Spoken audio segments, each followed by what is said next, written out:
Do you wish you could learn Japanese with the things you actually enjoy? Then you are in the right place because today I will teach you Japanese with the life simulator game inZOI. Don't worry though, it won't be a dry vocabulary drill as I will not only show you the meaning of the words, but I will also help you with sentence structures, remembering some of the kanji, point out important points about the language, and stuff like that. Now let me tell you just a few things about this video before we start. You can watch this video if you are a beginner and also if you are around intermediate level, as we follow a game, not a textbook, so it's not aimed at a single level. However, I want this to be a beginner-friendly experience, unlike my Baldur's Gate 3 series, so I will explain some of the basic words and grammar points too, mainly in the first few videos, but I will include timestamps in the description, so you can skip the parts you are already familiar with. So if you are intermediate or up, keep in mind that you will run into stuff here and there that you already know. And by the way, if you can't read hiragana and katakana yet,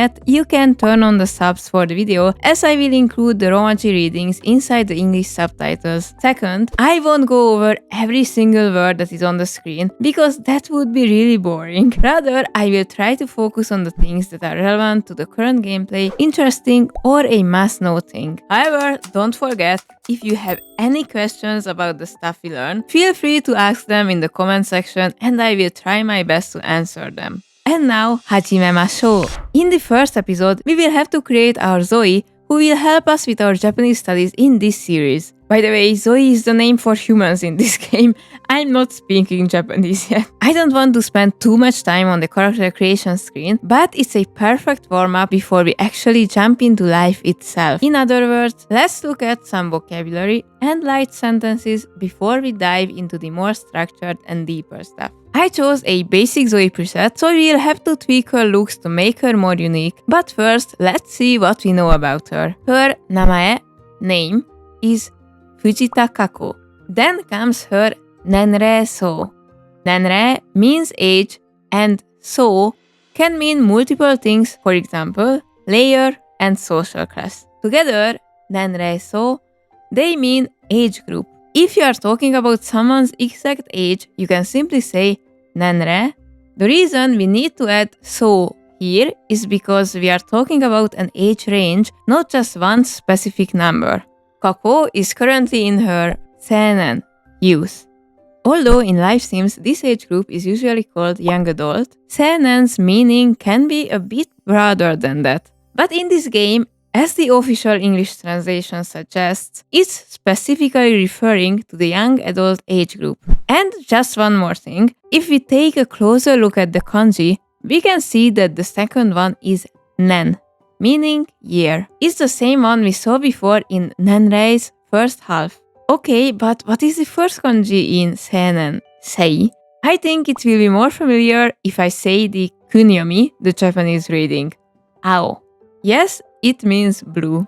So while memorizing seinen, just try to think about a young blue person singing a certain song about someone being blue. Anyway, now comes the seibetsu, meaning someone's sex, gender. That is dansei, meaning man, male, and josei, meaning woman, female. If we put these three words upon the screen, josei, dansei, seibetsu, do you notice any similarity? Yes, they all have the te kanji. Sei in itself means sex, gender, nature.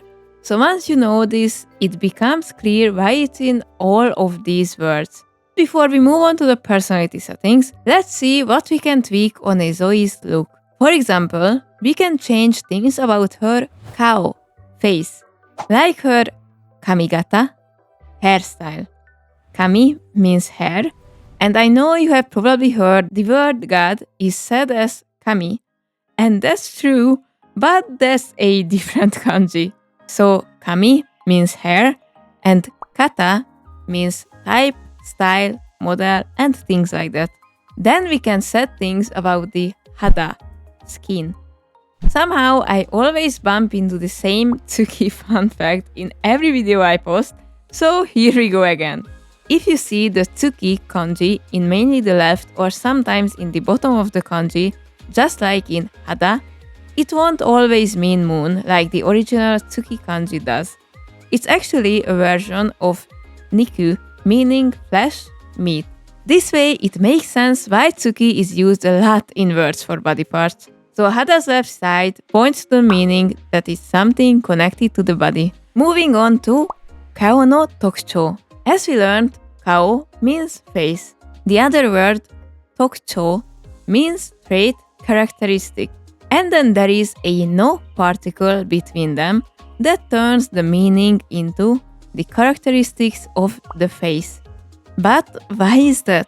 No is a particle that can do a lot of things. But one of the things it does best is that it indicates that there is a connection between two nouns.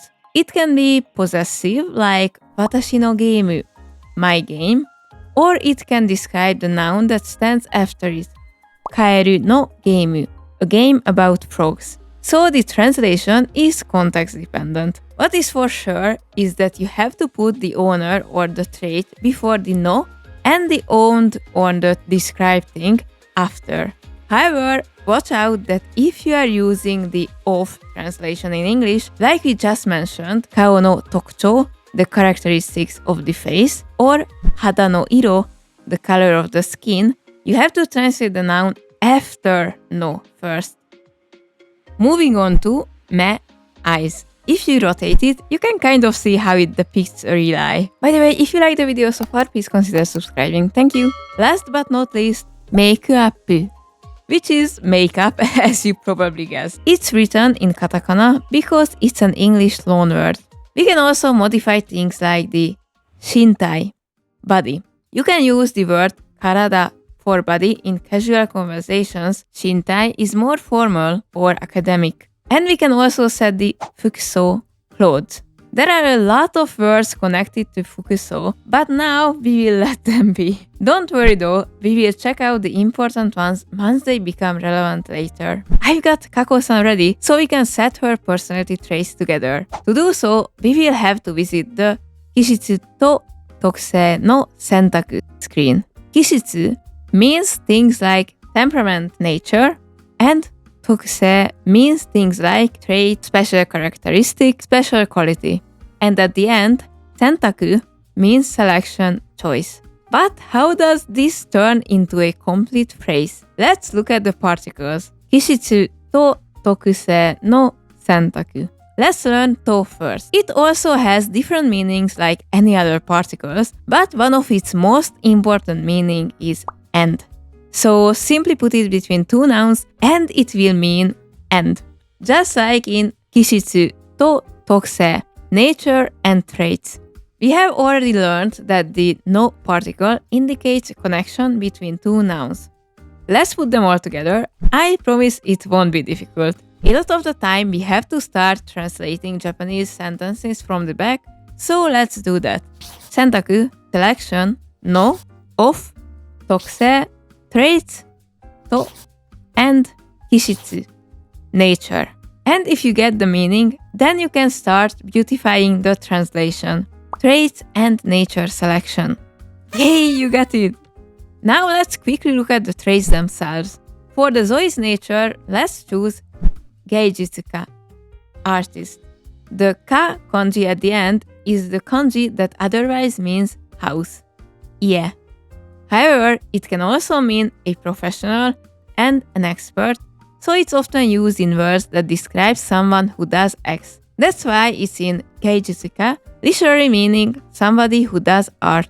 We won't read the descriptions, as I'm guessing you don't have a whole week free to watch this video, but again, I swear we will get back to it if it becomes important at any point. For now, you just have to know that she is a creative person. Then, for the traits, let's choose Gaikoutaki, extroverted, and Yukai, cheerful. I know that we are learning a lot today, but you just have to know one last important thing about Kako-san. Her 希望する人生, desired life. Yay, we met our first verb! 希望する means to wish for, to hope for. If you pay attention the next time you watch anime, you will probably hear this word. Now comes the fun part. In itself, する means to do, but it sometimes also sticks to nouns, making them verbs. So, 希望する is literally hope plus to do.